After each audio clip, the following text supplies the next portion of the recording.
Movie ইন্ডাস্ট্রিতে একটা কথা প্রচলন আছে, আপনি কত বড় আর্টিস্ট এই মুভির জন্য কাস্ট করেছেন সেটা মূল বিষয় না, আপনার চিত্রনাট্যটা টান টান হতে হবে, তাহলে আপনার মুভি হিট করবে।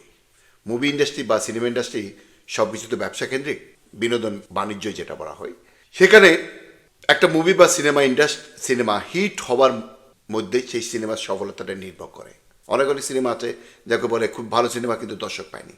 হ্যাঁ, দর্শক যদি না পায় সে সিনেমা না, মুদ্রা কথা।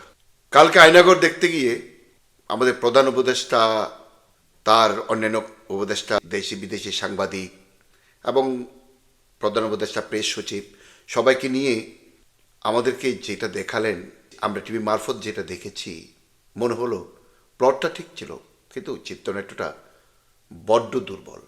আমাদের উপদেষ্টা মণ্ডলীতে মোস্তফা সরওয়ার ফারুকীর মতো একজন চিত্র নির্মাতা আছেন, তাকে নিয়ে অনেক বিতর্ক আছে। তিনি নাকি বাংলা নাটক এবং সিনেমায় গালিগালাজের প্রচলন করেছেন। যাই হোক, একজন মিডিয়াকর ডিরেক্টর হিসেবে আমি তাকে মোটামুটি 100-র মধ্যে 20 দিতে পারি। একজন 20 পাবো, কিন্তু একজন মুভি ডিরেক্টর অনেক বড় সফলতা। সে মোস্তফা সরওয়ার ফারুকী উপদেষ্টা মণ্ডলীতে থাকা সত্ত্বেও কীভাবে এত দুর্বল চিত্রনাট্য প্রদর্শিত হলো আমার মাথায় ঢুকছে না। এতদিন আমরা শুনেছি আয়নাঘরগুলো ছিল মাটির নিচে, 6-7 তলা মাটির নিচে। যে 6-7 তলা মাটির নিচ এই আয়নাঘর দেখতে গিয়ে কিছুদিন আগে বঙ্গবন্ধুর স্মৃতি বিজড়িত ধানমন্ডি 32-এর এক বাসের একটা নির্মীয়মান বিল্ডিং, সেখানে যে কী তুলকালাম কাণ্ড হলো সেটা আপনারা দেখেছেন, এটা নিয়ে আর বলার দরকার নেই। তো সেই আয়নাঘর 6-7 তলার নিচে মাটির নিচে যেটা থাকার কথা, সেটা হঠাৎ করে পাওয়া গেল মাটির উপরে। প্রধান উপদেষ্টা প্রেস সচিব বলছে আরও 300 থেকে 500টা আয়নাঘর বাংলাদেশে রয়েছে। 7 মাস হতে চললে সরকারের মাত্র 3টা খুঁজে পেল। সেই 3টা আয়নাঘর, আর আয়নাঘর নিয়ে এতদিন কথিত বর্ণিত গল্পের সাথে, আমি গল্পই বলবো, আর যাই হোক আপনাদেরকে আঘাত না করে বলছি, বর্ণনার সাথে সেটা মিলছে না। কারণ বলা হয়েছিল আয়নাঘরে প্রত্যেকটা রুম শুধু একটা লোক দাঁড়াতে পারে ওই পরিসরের, কিন্তু এখানে দেখা গেল আয়নাঘরটা পরিসরটা অনেক বড়। আগে বলা হতো সেখানে কোনো জানলা নেই, দিন কিংবা রাত বোঝা যেত না। এখানে দেখা গেল জানলাও আছে। তারা বলেছিল যে বিশাল বিশাল একজস্ট ফ্যান আছে, ওটার সাহায্যে বাইরে বাতাস হয়তো ভিতরে ঢুকানো যেত তাদের শ্বাস প্রশ্বাসের জন্য। এখানে ওরকম বড় বড় একজস্ট ফ্যানের অস্তিত্ব পাওয়া যায়নি। কিছু কিছু ফ্যান দেখানো হয়েছে, সেই ফ্যানগুলো দেখলে মনে হচ্ছে যে নতুন করে এগুলো সাজানো হয়েছে।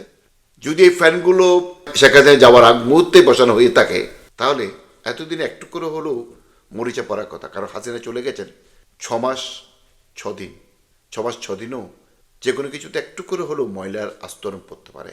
তাহলে কি ধরে নেব এগুলো নতুন করে লাগানো, কিংবা কেউ মেটাল ক্লিনিং দিয়ে কিছুক্ষণ আগে মাত্র ধুয়ে মুছে সাফ করে দিয়েছেন। আর যে ইলেকট্রিক চেয়ারটা দেখানো হলো, বিশ্বের অনেক জায়গায় ইলেকট্রিক চেয়ার সেটা কখনো মেটাল দিয়ে হয় না, সবগুলো ইলেকট্রিক চেয়ার হয় কাঠের। কারণ তাকে ইলেকট্রিক শক দিয়ে মারা হবে, যাকে কেউ মারতে চায় কিংবা নির্যাতন করতে চায়। স্টিলের চেয়ারে যদি কেউ বসে, স্টিল কিন্তু বিদ্যুৎ পরিবাহী, সারা অঙ্গে কিন্তু বিদ্যুৎ প্রবাহিত হবে এবং বিস্ফোরণ হওয়ার সমূহ সম্ভাবনা আছে। বিস্ফোরিত হবে, এটা বলতে পারি বিজ্ঞানের ভাষায়। তাই এই চিত্রনাট্যটাও দুর্বল। আর আরেকটা জিনিস আমার কাছে মাথায় ঢুকছে না, যে আয়নাঘর খুঁজে পেতে 6 মাস সময় লাগলো কেন? আয়নাঘর থেকে তো শেখ হাসিনা চলে যাওয়ার পরদিনেই বিভিন্ন বন্দিরা বেরিয়ে আসছেন। গোলাম আজমের পুত্র ব্রিগেডিয়ার আজমি, মীর কাসেম আলীর ছেলে, আমার নাম বলতে মনে পড়ছে না, মাইকেল চাকমা, অনেকজন বেরিয়ে এসছে। তাহলে সঙ্গে সঙ্গে আয়নাঘরগুলো জাতির সম্মুখে উন্মোচিত করা হয়নি কেন? এখনও কেন আয়নাঘর দর্শকদের জন্য উন্মুক্ত করা হচ্ছে না? কেন লিমিটেড মানুষ এই আয়নাঘরে যাচ্ছে? আমার সন্দেহ হচ্ছে এগুলো আয়নাঘর না, এগুলোকে বানানো হয়েছে।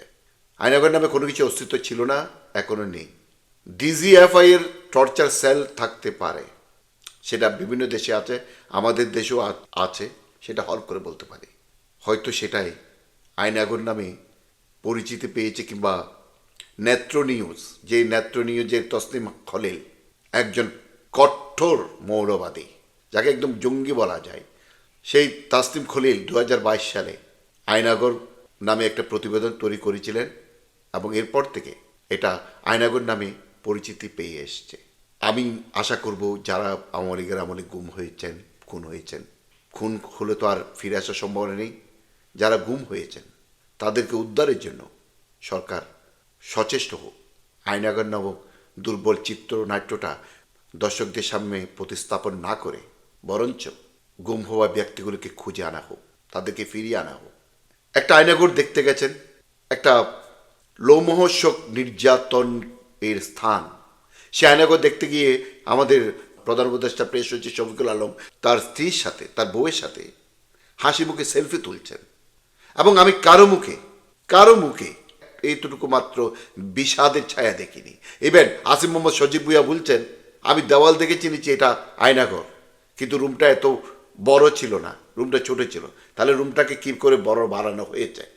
আসিম মোহাম্মদ সজীব ভুঁইয়া তো জুলাই আন্দোলনের সময় আয়নাঘরে ছিলেন, কথিত আয়নাঘরে ছিলেন। তাহলে ওই সময় তো আর শেখ হাসিনা আয়নাঘরের এই রুমটাকে প্রসারিত করেনি, বড় করেনি। নিশ্চয়ই সেটা বড় করা হয়েছে এই সরকারের আমলে। সুপ্রিয় দর্শক, আজ এইটুকুই। আমার কথা যদি ভালো লাগে আমার চ্যানেলটা সাবস্ক্রাইব করবেন, লাইক, শেয়ার এবং কমেন্ট করবেন।